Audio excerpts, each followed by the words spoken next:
Penguin Random House Canada presents The Fight for History, 75 Years of Forgetting, Remembering, and Remaking Canada's Second World War, by Tim Cook. Read for you by J.D. Nicholson. Introduction.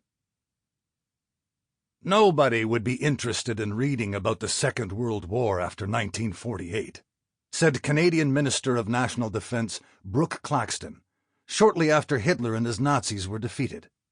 Claxton's flippant comment was made to Colonel Charles Stacey, who was the Army's official historian and who would become Canada's most influential military historian. At the time, Stacey was frustrated by the government's lack of interest in publishing an official history, one based on government and military records during the war that would have been closed to civilian researchers because of security concerns. And he would come up against this political ambivalence for years to come. He found that politicians were worried by, even afraid of, what a historian might uncover and reveal to the public. But Stacey refused to let Canada's war effort be forgotten, and he railed against the politicians, eventually overseeing or writing several foundational Army histories, as well as Arms, Men, and Governments, a crucial 1970 study on Canada's wartime policy. Despite such successes, Stacey and other historically minded Canadians who wished to chronicle the country's wartime story would also find themselves struggling against inertia, fear, and apathy among the general public. It was not only distrustful politicians, but also many Canadians who were uninterested in celebrating or commemorating Canada's role in the Second World War. One of the challenges that Stacey and others faced was that even as war had shaped Canada's destiny over centuries, Canadians did not see themselves as a warrior people. From Indigenous conflicts to the wars of empire that made Canada a British colony, and from the pre-Confederation colonies resisting the incursions of the United States, to the shattering effects of Canada's Great War, armed conflict had transformed the nation time and time again. War would determine whether we would be ruled by the English or French or Americans. It would forge a reputation for Canadians on the world stage, and it would nearly rend the country apart before ushering in developments like income tax or the federal vote for women. And yet, despite these epic changes, some joked, Canadians didn't pay much attention to the legacy of war because they were too busy trying to stay warm. Others concluded that although Canada's destiny was shaped by war, without a revolutionary war or a civil war to define itself, its leaders emphasized gradual constitutional changes in explaining the country's political character. Canada's isolated geography and alliance systems certainly allowed it to avoid spending huge sums on defense. Stacey offered a famous dictum on the country's condition. Canada is an unmilitary community. Warlike her people have often been forced to be. Military they have never been. And yet, the suggestion that somehow Canadians would be indifferent to reading about the Second World War only a few years after it ended seemed absurd, given Canada's enormous contributions. Canada mobilized early for the long fight against Hitler, his Nazis, and other fascists, and by war's end, the country of 11.5 million had close to 1.1 million men and women in uniform. Choosing to declare war independently against Germany, Canada had raised substantial formations to fight in the air, at sea, and on land in the global war. For 6 years, Canada supported its allies, primarily Britain and the United States, as a junior if equal member of the Western Alliance. Canada's participation was all the more important after France, Belgium, and the rest of Western Europe were defeated and occupied by the Germans.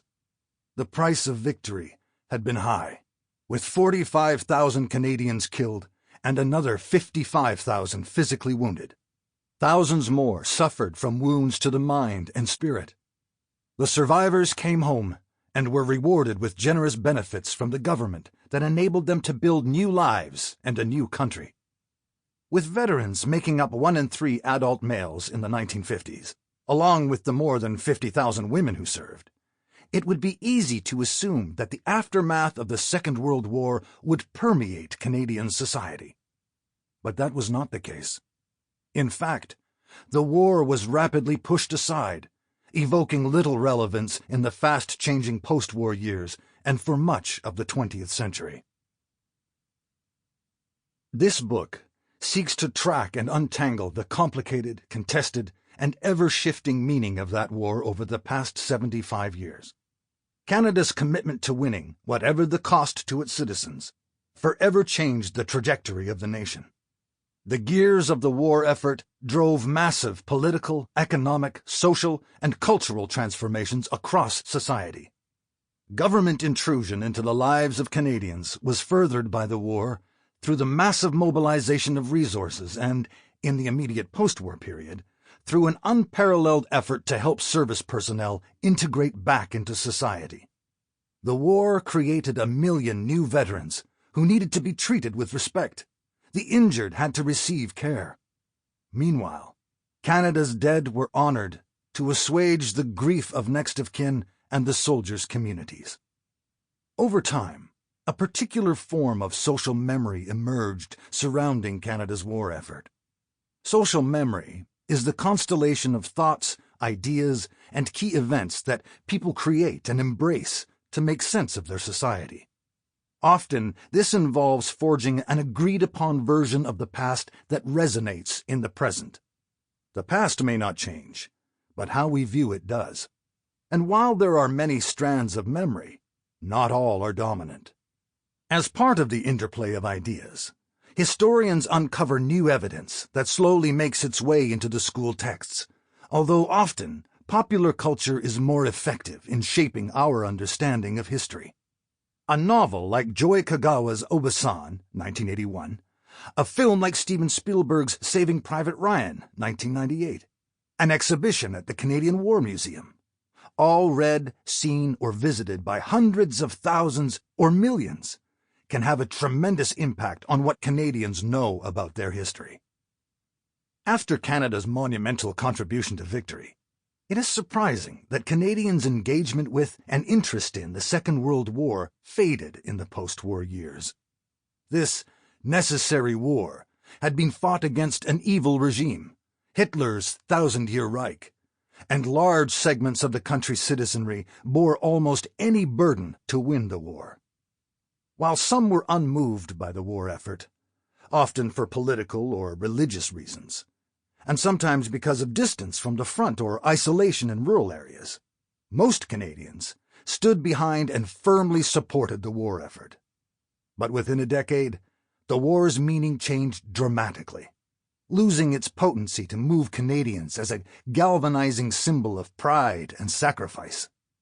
How memory shifts can be difficult to decipher. Harder still is understanding why. Often, controversy is involved, as groups fight over a new meaning or hold fast to old ones. And that is certainly the case with Canada's disputed war memory. Of course, these discussions and debates often tell us more about the present than the past. In the late 1960s, for example, some Canadians, disaffected by the toll of the Vietnam War, clashed with veterans over the relevance of Remembrance Day, a day with sacred origins in 1919. As novelist Viet Thanh Nguyen once said, "All wars are fought twice, the first time on the battlefield, the second time in memory."